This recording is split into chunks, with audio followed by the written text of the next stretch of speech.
Chapter 26 talks about kind of the affluent society of the 1950s. And I encourage you to read the introduction because it kind of gives you a really good overview. It talks about the expanded economic opportunity of the 1950s that is largely due to the GI Bill and to a lot of the programs that are put into place under the end of Roosevelt's administrations and with Truman's administration, this idea that the government is going to invest heavily in its people, right, with the GI Bill and that sort of thing. And so you do have kind of this expanded opportunity, but at the same time, you also have another America where people of color are particularly disadvantaged and this kind of the whole theme of this affluent society is to kind of point out the challenges, right, that you have while you do have this expanded middle class due to the GI Bill. That expanded middle class is often very, very white. And of course, part of the issue, and it's not always white, but a lot of it's white.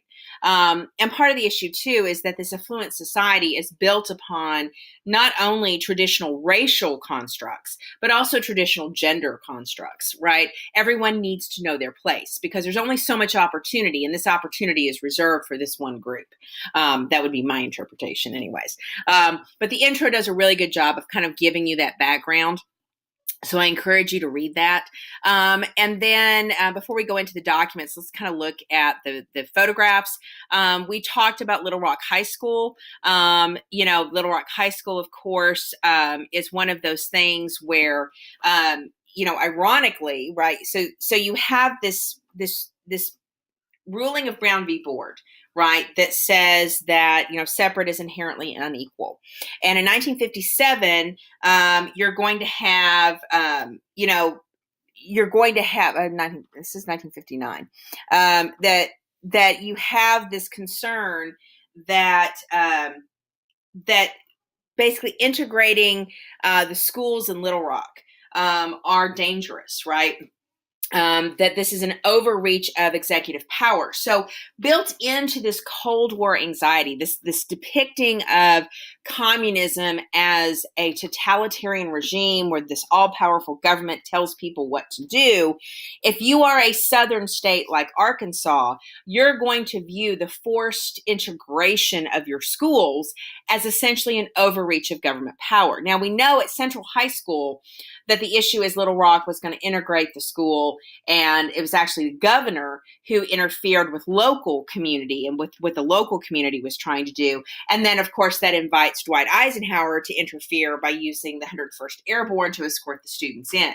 But integration is not as simple as just resolving Little Rock High School. And, of course, part of the story here is that I haven't really talked about because we're not specific on civil rights. We're just doing an overview. But Little Rock High School, so basically they shut down the school. Don't quote me on this. I'm trying to reach back into my memory, but they shut down the school or something for a year. So this whole debate over Central High School actually lingers on for a little while. It's not just resolved in 1957 when Dwight Eisenhower intervenes. So this is kind of the difference in the time frames, if you will. Just kind of keep in mind that that you have, this anxiety about the power of the federal government. And in the case of the South, it has to do with race. So if we've spent a lot of our energy depicting communism as this total control, and now the U.S. federal government comes in the name of equality, in the name of opportunity, in the name of respecting the contributions and sacrifices of African Americans, and then we say, well, okay, you have to treat these people equally, then the white society in the South is going to view that as totalitarianism, right? So part of the problem going into the civil rights is that you're dealing with these attitudes in the South that are very resistant to change, and that, are okay with, with this prosperity, but they don't want to create equality. They don't believe in all men are created equal. They don't, they only believe in American values as it applies to white citizens, not as it applies to all of Americans, right? Kind of this division between Americans turning against Americans. And so you definitely see this kind of happening here, in this particular photograph.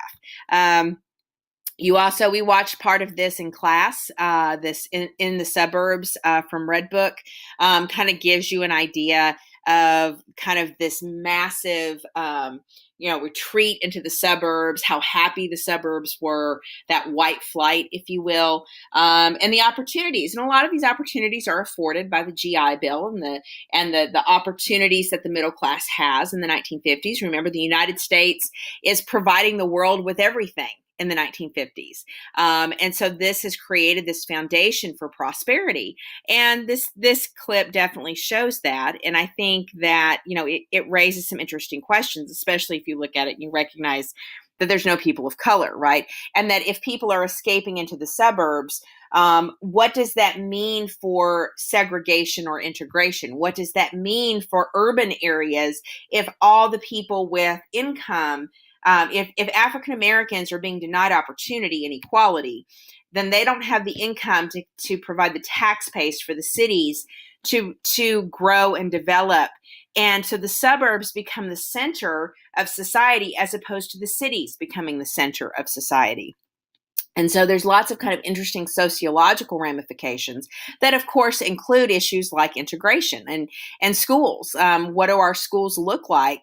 If you are in the suburbs and, you're in a very white suburb, whether that's just happens to be or whether it's because redlining and banks don't give loans to people of color, right?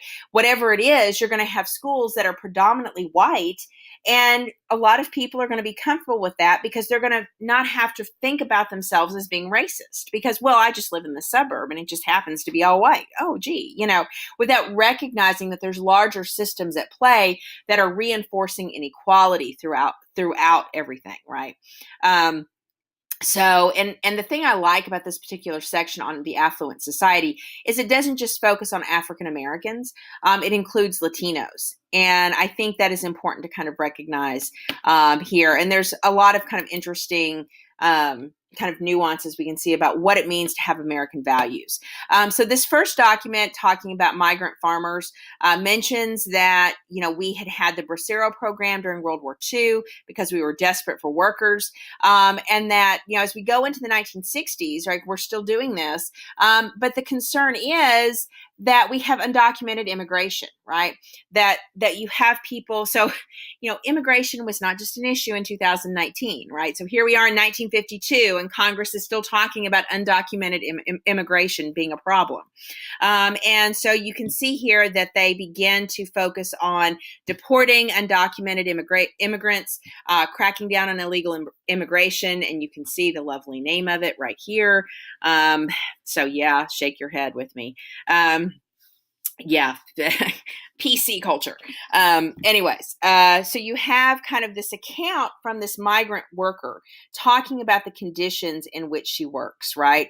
And about how, field laborers have such a hard living, that the ranchers and the companies take advantage of them, and that the kids can't go to school, that they live in these terrible conditions, right? So, those of you that had me for 1301, that we talked a lot about the conditions of slaves in the South. That creates an uncomfortable similarity in this affluent 1950s, right? So you have this affluence of the 1950s, and yet look at these conditions that migrant workers are living in, right?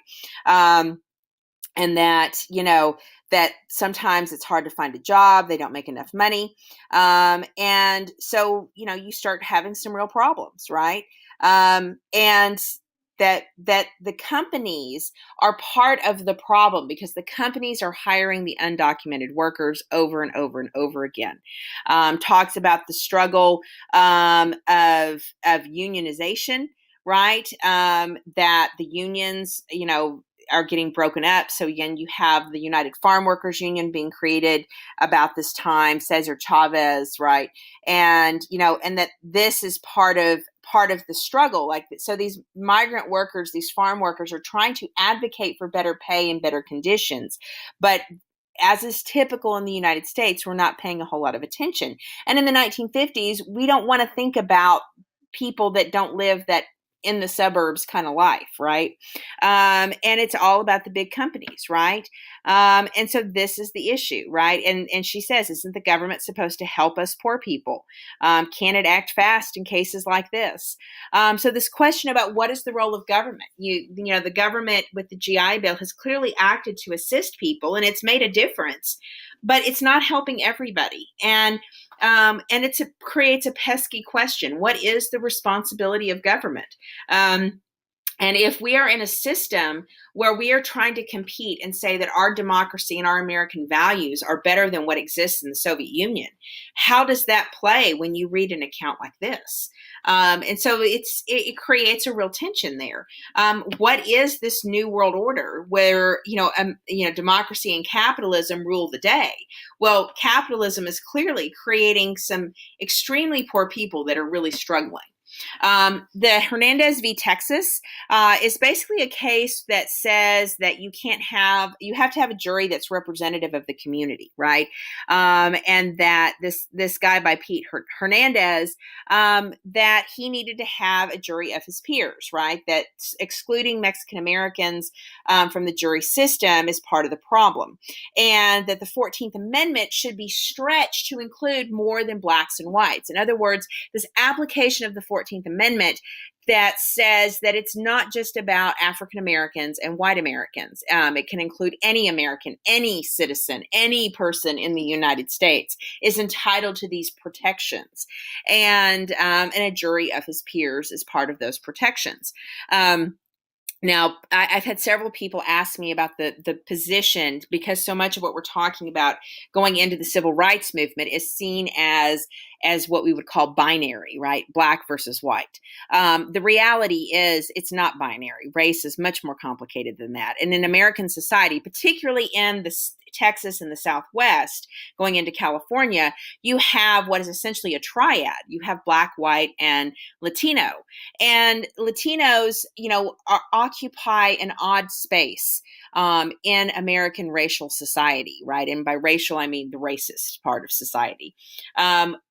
In practice, what that means is when you're talking about schools, when you're talking about law enforcement, when you're talking about the judicial system, when you're talking about economic opportunity, and even political positions, Latinos are excluded just like African Americans are excluded. One of the ways, though, in which white society makes Latinos circa 1950 and before, it makes Latino communities kind of accept this kind of odd status or the secondary status is by giving them a little more freedom as far as casting a ballot. So what you'll see often in the Southwest are conditions where economically and socially Latinos are clearly discriminated against and not treated as equal. And yet politically they are allowed to vote. Right. And there's less concern about their voting because there's a benefit to white society telling Latinos, well, we respect you more than we respect African Americans. Now, again, this is a broad generalization. I'm just kind of talking in broad sociological terms. But this is one of the complications that exists in the Southwest. And of course, what we see beginning to happen in the 1950s with the Earl Warren Supreme Court is an activist court that really begins to ask these hard questions about American values. In other words, is there room in our American values to have this kind of racism, especially after we've just fought against the Nazis, right? Especially if we're trying to define ourselves as not the communists. And so clearly the resounding response is we need to open up civil rights for more people, right? At least from the judicial perspective. And so you really see kind of this notion of American values and this kind of the contrast with totalitarianism really coming out in the judicial decisions that happen. And of course, this tells the story of Pete Hernandez, how he was found guilty, and that while there were qualified people that could have served on the jury that were of Mexican American descent, they were not allowed to serve on the jury. Therefore, this meant that he did not get a fair trial. He did not get equal protection under the law. And then he basically goes into saying, that throughout our history, differences in race and color have defined easily identifiable groups, which have at times required the aid of the courts in securing equal treatment under the laws. But community prejudices are not static, and from time to time, other differences from the community norm may define other groups which need the same protection. Right. And goes on to say that the 14th Amendment is not directed solely against discrimination to a two-class theory that is based upon differences between white and Negro. The exclusion of otherwise eligible persons from jury service solely because of their ancestry or national origin is discrimination prohibited by the 14th Amendment. Right. And kind of goes on to explain, they reference Norris v. the state of Alabama, which made kind of a similar case for African Americans being excluded from jury service, and, kind of explains the justification for this decision, right? To say that this decision revives the rejected contention that the 14th Amendment requires proportional representation of all the component ethnic groups of the community on every jury ignores the facts. The petitioner did not seek proportional representation, nor did he claim a right to have persons of Mexican descent sit on the particular jury which he faced. His only claim is that the right to be indicted and tried by juries from which all members of his class are not systematically excluded, juries selected from among all qualified persons regardless of national origin or descent. To this much he is entitled by the Constitution. In other words, if you are qualified, who you are should not matter. Right?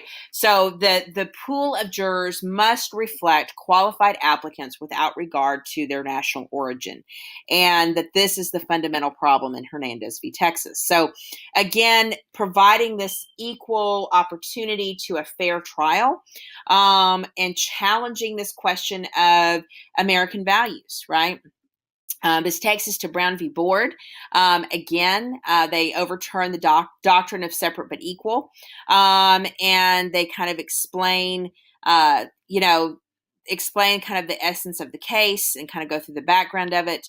They talk about education being very important, right? It is a principal instrument in awakening the child to cultural values and preparing him for later professional training and in helping him to adjust normally to his environment. We come to this question presented. Does segregation of children in public schools solely on the basis of race, even though the physical facilities and other tangible factors may be equal, deprive the children of the minority group of equal educational opportunity? We believe that it does, right? He mentions Sweat v. Painter, talking about, how that decision talks about another Oklahoma State decision, that the effect of this separation on their educational opportunities was well stated by finding in the Kansas case by a court which nevertheless felt compelled to rule against the plaintiffs. So in other words, that segregation of white and colored children in public schools has a detrimental effect upon the colored children.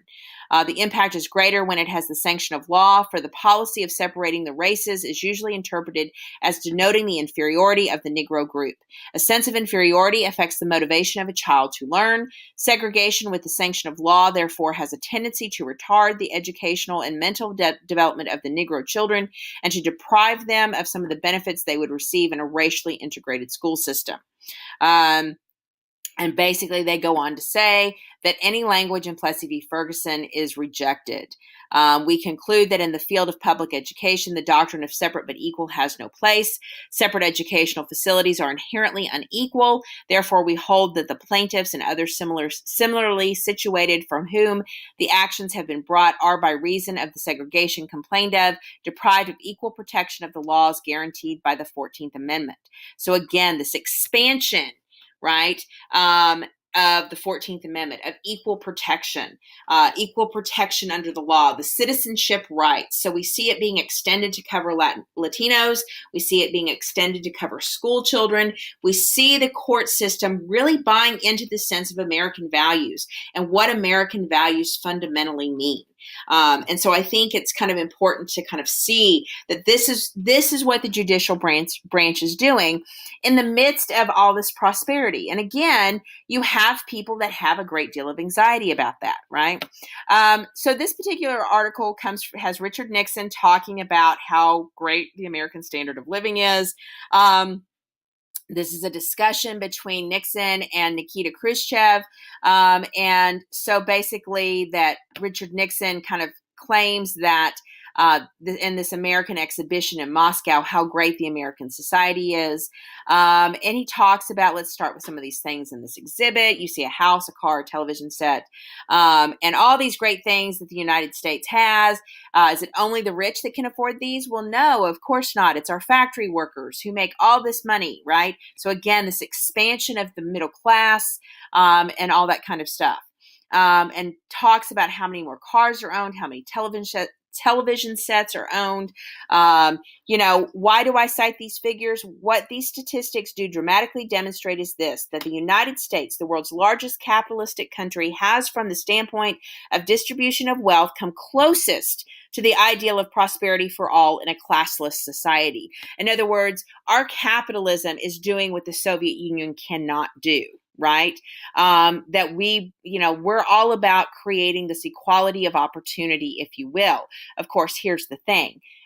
Are we really creating a equality of opportunity? Think Brown v. Board, think Hernandez v. Texas. So yeah, think Little Rock, right? So there's some problems with this assertion, but this is what he's saying, is that because of this massive prosperity in the 50s, and of course, this is part of what the intent is of the GI Bill, right? That the United States is not, predatory and monopolistic. He says this does not mean we've solved all of our problems. Many of you have heard about the problem of unemployment in the United States. He goes on to say the people that are out of work are not out of work that long. They have access to unemployment insurance, right? Make note of that, because in about 15 years after this, there's going to be lots of debate about whether people should get unemployment insurance. That the United States, basically, try to help the unemployed, that we take care of the elderly, we take care of the sick and those unable to earn money, i.e. Social Security and disability money, right? The expanded Social Security program. And, that even despite, union activity and all that kind of stuff, that, Americans are working to improve their conditions, not because they're getting inadequate wages, right? He says another problem which causes us concern is that of racial discrimination. We are making great progress in solving this problem, but we shall never be satisfied until we make the American ideal of equality of opportunity a reality for every citizen, regardless of his race, creed, or color. So you have the vice president claiming this equality of opportunity, just as the Supreme Court is doing, right? But our government can find the answers for this. Now, remember the concerns of totalitarianism, right? So, put all that in context, right? And so he basically says the last half of the 20th century can be the darkest or brightest page in the history of civilization. The decision is in our hands to make. We're going to use, basically think the atomic Atoms for Peace speech, and that, we can either focus on destruction or we can focus on creating the best life. So kind of reiterating Eisenhower's statements from 1953, so you have this interesting speech where Nixon acknowledges in a kind of a vague way some of the problems, but also talks about this expansion of government with Social Security and positioning it as a contrast to the Soviet Union and communism. And then the last one that we have, if it will ever come on, if it's not wanting to cooperate with me, is John F. Kennedy talking about church and state, talking about the role of the government. And this is the last document in this section. Of course, Kennedy's running in 1960. And while, it's not the same type of nativism that you would have seen, say, in, 1890 or 1900, there is still some soft bigotry against Catholics. There's some soft bigotry against Irish. And he goes into talking about what he believes of America, what American values he sees, right? where basically, and he says this, I'm going to tell you what kind of America I believe in, because my religious beliefs are my own, but my belief in America is something you deserve to hear. I believe in an America where the separation of church and state is absolute, and no church, no Catholic church, no Protestant church would ever tell anybody how to vote or tell a president how to run the country. He believes in an America that is not any one particular religion, where no religious body seeks to impose its will directly or indirectly upon the general populace or the public acts of its officials, and where religious liberty is so indivisible that an act against one church is treated as an act against all.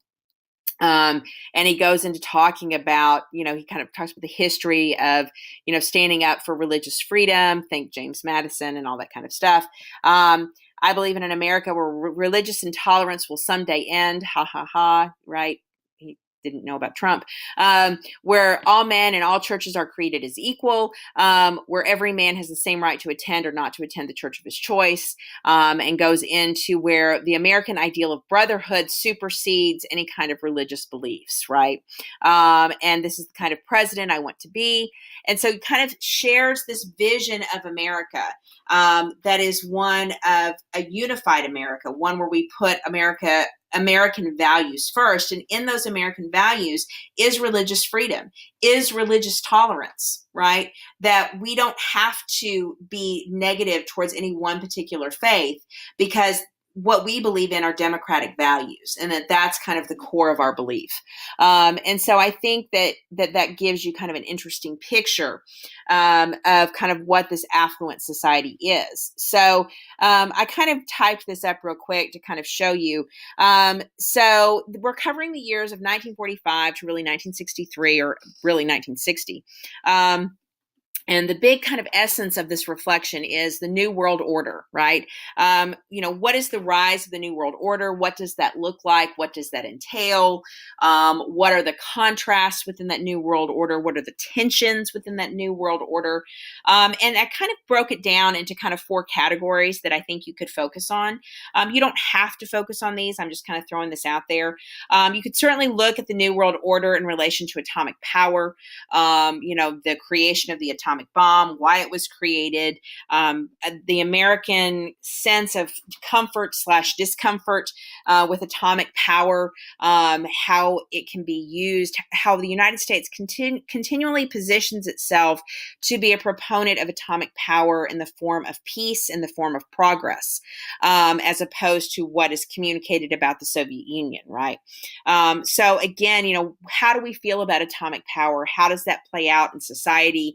How does that create its own sense of anxiety? See the duck and cover drills. How does it create, how are we communicating to the world that we want to use this as a positive good? There's no reason to think that we're going to use it against the Soviet Union. And yet here's the Soviet Union building up all these nuclear weapons, right?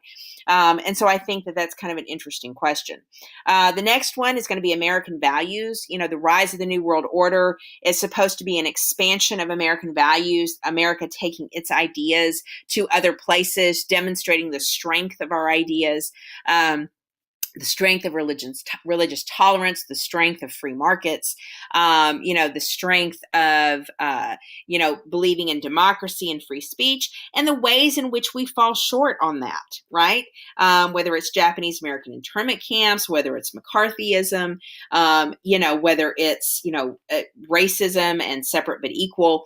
There are ways in which our American values fall very short. And yet there are ways in which we try to wrestle those things out, and we try to fix the what's lacking in our American values. So I think you could look at that from a couple of ways. Another category would be minorities. You could touch on women in relation to, say, women serving in World War II. Definitely could talk about African Americans. There's several primary documents that, whether you're talking about the Tuskegee Airmen, whether you're talking about Brown v. Board and the documents in chapter 26, you clearly have African Americans and kind of this anxiety about what to do. How do we resolve these American values in relation to racism? Latinos are a part of that conversation as well. So you could include them. And you could even talk about other countries. If you tied in, the U.S. trying to make a case to the Soviet Union, make a case to the world, or whether you're talking about Vietnam, right? So you could definitely work those in. The Cold War, the United States versus the Soviet Union, NSC 68, the Truman Doctrine, and those kinds of things, right? So I would suggest that you think about these four concepts and how it relates to this new world order. This new world order being the things that America says they're standing up for, and yet the ways in which we struggle with that. So find 5 documents, kind of compare them against each other within this concept. So find kind of a theme to talk about this world of the 1950s going into the 1960s, and that's really kind of what you're writing about. So hopefully that helped you get ready to think about your reflection, and that's pretty much it. I look forward to reading what you guys put down.